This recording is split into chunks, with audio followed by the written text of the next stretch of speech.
From the Baker Institute for Public Policy at Rice University in Houston, Texas, this is Baker Briefing. I'm your host, Ambassador David Satterfield. Baker Briefing tackles the most critical foreign and domestic policy issues of the day. Each episode is recorded in front of a live audience at Rice University in Houston, Texas. In today's episode, we discuss the significance of the Oslo Accords 30 years on.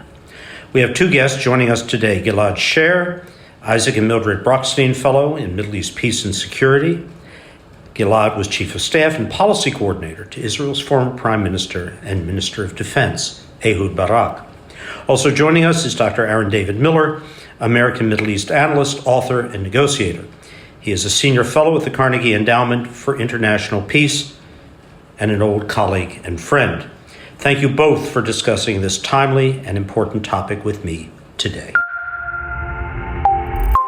30 years ago, on September 13th, 1993, on a sunny day on the South Lawn of the White House, Prime Minister Rabin, Chairman Yasser Arafat, and President Bill Clinton did the famous handshake on the South Lawn that launched the formal peace process between Israel and the Palestinians. Aaron, you and I were there on that lawn. Gilead, you came into the process with Prime Minister Rabin not all that long afterward. But it's 30 years on now. There have been no significant, if any, negotiations between Israel and the Palestinians for almost a decade. The outbreak of violence between Palestinians and Israelis, the numbers killed on both sides, wounded on both sides over the past year, has been higher than any in well over 15 years. You have a geriatric, dysfunctional Palestinian leadership, Ramallah. You have perhaps the most extreme right-wing nationalist Israeli government in Jerusalem in the country's history. There appears to be little chance of direct discussions between the two sides producing anything substantive. Meanwhile, in the region, the Abraham Accords have established formal, above the table, outside the curtains, relations between Israel and many Arab states. The U.S. administration is focused right now on a deal that would bring Saudi Arabia into this process, including full normalization with Israel. In Israel itself, and Gilead, you can speak to this, there are ongoing demonstrations against the Israeli government, against this coalition and its policies, particularly, but not only, on judicial reform. So in the midst of all of this, where is that vision of Oslo, those hopes of 30 years ago on the South Lawn? Have they withered? Is there a way to revive them? What would be necessary to do that? And what are the consequences if they don't come back? If there is no political horizon here, no reconciliation between Palestinians and Israelis, what does it mean? Gilead, you're on the scene, so I'll turn to you first, then Aaron to you. So, David, to your question, the 30 years encompass a series of 8 agreements signed between 1993 and 1999, the last of them being the Sharm el-Sheikh Memorandum. So we talk about 30 years, but in fact, during those 30 years, if you compile all the periods in which the parties negotiated permanent status, the comprehensive, full-fledged agreement between them for the long term, you don't get to probably more than 10% of the time. Camp David, Taba, whatever has been discussed in between, the Annapolis process, and then the carry round in late 2013. This is not enough for negotiating such a complex, multifaceted conflict, which has so many dimensions and so many issues that are explosive in terms of negotiations. So we are now, regrettably, living in a period that exceeds the 5 years term for the interim agreement. We live in an interim period for the 28th year. This agreement was signed, the Oslo B agreement was signed in late September 1995, just a month and a half before the assassination of Prime Minister Rabin by a Jewish radical. And I believe that the sequencing of the Oslo process, or the architecture of it, which was copied from the 1978 framework agreement between Israel and Egypt, brokered by President Carter, was not solid enough to overcome the traumas such as the massacre of 29 Palestinians in Abraham Tomb by Barak Goldstein, an Israeli Jewish terrorist, and of course the assassination of Rabin and the series of suicide bombing of Palestinian terrorists, the expansion of the settlements. All these could not help reach an agreement of a comprehensive kind. Question is, where we are now, I believe that we deteriorate quite rapidly towards a one-state reality, which is not a solution. This is a reality that provides no security, no stability, and of course challenges the character of Israel as a Jewish democracy and provides no self-determination to the Palestinians. Whether we could still resume any kind of process that would disengage Israelis and Palestinians one from the others onto two nation states or onto two at least distinct national entities with a border between them remains to be seen. I believe that optimistically and prudently we could get there, but we need a process. We need a different approach. We need to replace a formula of nothing is agreed until everything is agreed by a formula of negotiations that would say whatever is agreed or mutually coordinated should be implemented. And by that, you move slowly but surely on the ground to preserve the conditions for an eventual two-state solution if negotiations resume on either the regional platform in light of the regional developments in the Middle East, or bilateral, of course, and with an international supervision of the process to make it binding, to make it continuous, to make it with clear benchmarks, etc. Whether I see it in the cards right now with the annexation trends of the West Bank that this government in Israel leads, with very poor governance and state of the Palestinian Authority, with a schism between Hamas and Fatah, and with all the other actors that affect those arenas, you need to be very optimistic to believe that it is doable. Thanks, Gilad. Aaron, I'd like to turn to you for comments on the U.S. role. Many years ago, you coined a phrase which I've often used, that the U.S. role all too often was catering for peace rather than leading.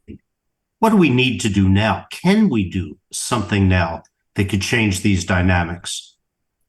It's a good question, Dave. And I would say the 1990s, was the only decade in the last half of the last century in which there was no major Arab-Israeli war. 48, 56, 67, 82. The 90s came and went without a major interstate conflict. And the reason was a combination of new decisions taken by regional leaders and a degree of U.S. leadership, which took advantage of the situation in the region. But those times, I'm afraid, have passed. The region has become a much more complex place. On the Israeli-Palestinian front, I think it's been excruciatingly painful and difficult. I've spent the last 20 years since leaving government preaching one annoyingly negative message. I preached it to John Kerry. I preached it to Jared Kushner, that if you want a serious negotiation between Israelis and Palestinians, you need four things. I would argue that in the years that we call the Oslo process, from 93 to 2000, that these four factors have never aligned. Number one, you need leaders who are masters of their political houses, not prisoners of their ideologies. We do not have that. Number two, you need a sense of ownership. You know the famous expression in the history of the world, nobody ever washed a rental car? People don't wash rental cars because they care only about what they own. And if you look at the pattern of Arab-Israeli negotiations, what you see in Egypt, Israel, Jordan, Israel, Palestinian Israel, is that the U.S. was not present at the, quote, creation, unquote. When Dayan showed up in October of 77 and talked to my colleagues at the Department of State, they were stunned by the fact that he had been meeting privately and secretly with Sadat's vice president. The Israelis and Jordanians have been negotiating even before there was a state of Israel. And I was on vacation on the west coast of Florida when the Op Center called in August of 93 saying we knew there was an Oslo channel. Whether we had a sense that it was a decision-making channel is another matter. But this was their agreement. That sense of ownership among Israelis and Palestinians, driven by a self-generated sense of urgency, is simply not present. So you don't have leadership, you don't have ownership, you do not have effective U.S. mediation. The last effective mediation we did, as you both know, was during the first Bush administration, under the very talented and inestimable role that former Secretary of State James Baker played.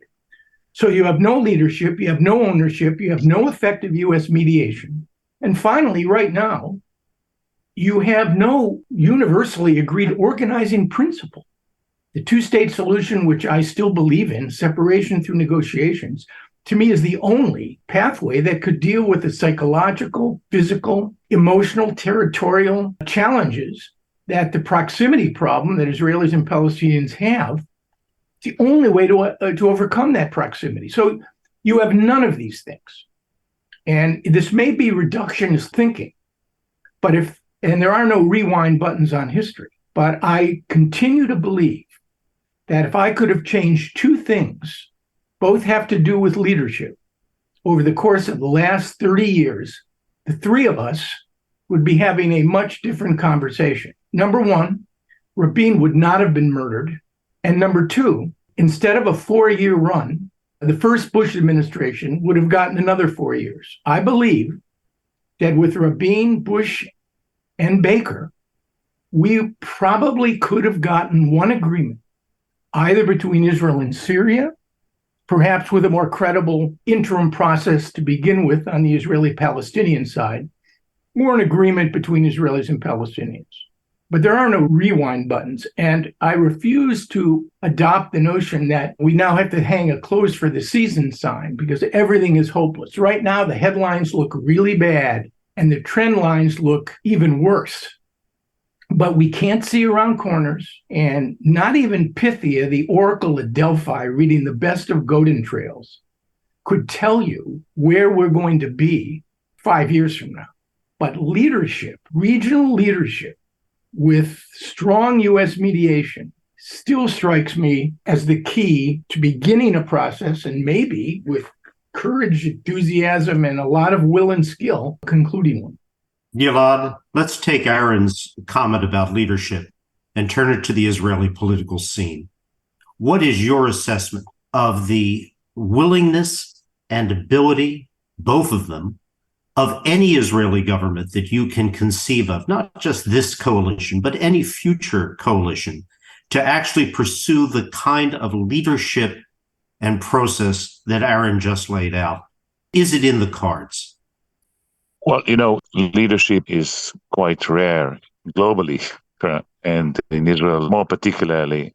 We now have to face, and we are facing currently, a government led by Netanyahu, who is a defendant in a criminal case of serious corruption charges, and leading a government which is racist, fascist, fundamentalist, and annexationist government.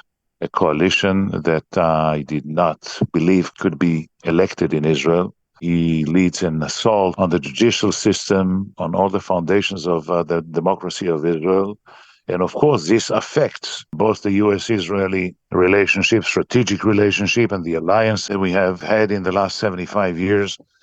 It affects the course of any Israeli-Palestinian possible advancement towards a deal. It even does not allow to aspire for a gradual process between Israelis and Palestinians in the foreseeable future. So I need to face this reality because I believe that the resistance in Israel, the resistance movement, the protest movement in Israel would perhaps have the upper hand over this policy of the Israeli government and will make a better Israel that will also be in a far better position to pursue a realistic approach to finally bring about a separation from the Palestinians that would subsequently ensure a long-term survival of a Jewish and democratic Israel, along with freedom and perhaps independence for the Palestinians. So this is why, if I refer to yesterday's meeting in New York between President Biden and Prime Minister Netanyahu, I believe that normalization between Jerusalem and Riyadh should not be allowed to morph into a free ride for the Netanyahu assault on Israel's democracy, leading to perhaps even autocracy. And I think that a positive scenario is a deal that would include a Palestinian meaningful track and a genuine embarking on a path towards a process of disengagement from the Palestinians. Whether this is in the card right now remains to be seen. Whether this was what was discussed yesterday between President Biden and Prime Minister Netanyahu in their face-to-face meeting, I hope so. I don't know it for sure, and I'm quite worried. To go back to your initial question about leadership, that the absence of leadership provides no chances for a leadership move towards resolution of the Israeli-Palestinian conflict, but rather start looking at the bottom-up way of negotiating and resolving conflicts, both within the Israeli society and within the Palestinian society, because the vast majority of the respective societies, they want normalization. They want peace. They want a life of tranquility and not a protracted conflict like the one that we all experience during the Oslo process up to. Gilad, what Bill Clinton famously spoke in Jerusalem as the quiet miracle of a normal life for both people. Aaron, I'm going to turn to you for the last word. Gilad has outlined in very stark terms the consequences of failure to move forward in a political fashion between the two sides for the Israeli and Palestinian peoples. I'm going to ask you about the United States. This administration is leading strategically, but it's leading strategically with respect to coping with the challenges of Russia, of China, of risk to the hydrocarbon sector in the Middle East, and the risk posed by Iran. But where in all of this is the consequence for the United States of a failure to move forward on the Israel-Palestinian peace process? You know, Dave, I'm ambivalent about this because on one hand, I believe that the real threat to the Republic will not come from rising China. It will not come from Putin's aggression against Ukraine. It will not come from an Iranian-Israeli crisis over the nuclear issue. And it certainly is not going to come from an unresolved Israeli-Palestinian issue. The real threat to the Republic occurs as a consequence of what's happened to our political system. The rise of possible authoritarian politics, the fact that the Republican Party has essentially become, in my judgment, a sort of complicated cult in obeisance to a single individual. That's the real challenge that we face on the political level. I think, sadly, I wish it weren't so, and I'll quote the words of the late Meron Ben-Benisti, the former deputy mayor of Jerusalem, and a key analyst of the Israeli-Palestinian conflict, who once described the Israeli-Palestinian conflict as a shepherd's war. And the truth is, it has become a localized conflict. There's not a single state that sits in the UN, including the United States, that is prepared to make the redemption of Palestine a central feature of its foreign policy. The ultimate betrayal of the Palestinian issue has come from the Arabs themselves. The Netanyahu government, governments after a decade in power, has only vastly expanded Israel's contacts with the world to Africa, Latin America, Asia, and in Europe. And the Middle East, since the mid-aughts, has become probably the most broken, angry, and dysfunctional region in the entire world.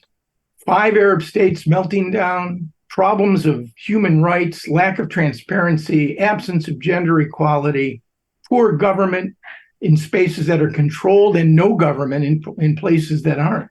So the memos I used to write in the 80s, arguing that the Israeli-Palestinian conflict, resolving it, would somehow secure and enhance American credibility and protect its vital interests, which pertain to our security and prosperity, that has been exposed as a key to an empty room.